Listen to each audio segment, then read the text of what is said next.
So, maglilinis ako ng kwarto ko ngayon guys kasi nga ang dumi-dumi niya and ang kalat-kalat niya and wala na akong time maglinis. So ngayon day off ko. So ngayon ako maglilinis at kailangan kong alisin ng maraming bagay dito sa kwarto ko. So ipapakita ko sa inyo guys yung kwarto ko. Kahihiyan na naman po. Pero samahan niyo ako maglinis.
Hi guys! So, ayun. Tapos na ako maglinis ng kwarto and kung ano lang yung na-film ko, yun lang yung ipapakita ko and nakahilamos na ako. Hindi ako masyado nag-film kasi nga ang daming gagawin and gusto ko matapos siya agad. So, kung ano lang yung mga na-film ko, yun lang yung ipapakita ko.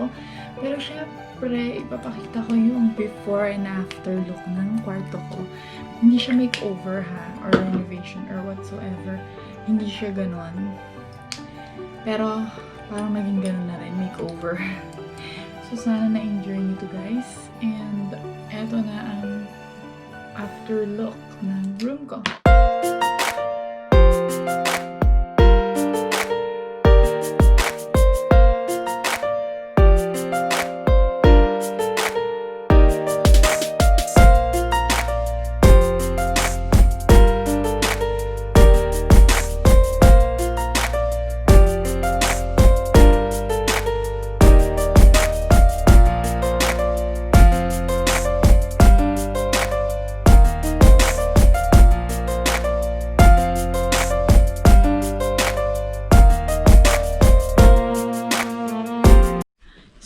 that is it guys. Don't forget to subscribe, like, share, and comment. Sana na-enjoy nyo to kasi I love watching this kind of video. So, ayun. Thank you guys for watching. Bye!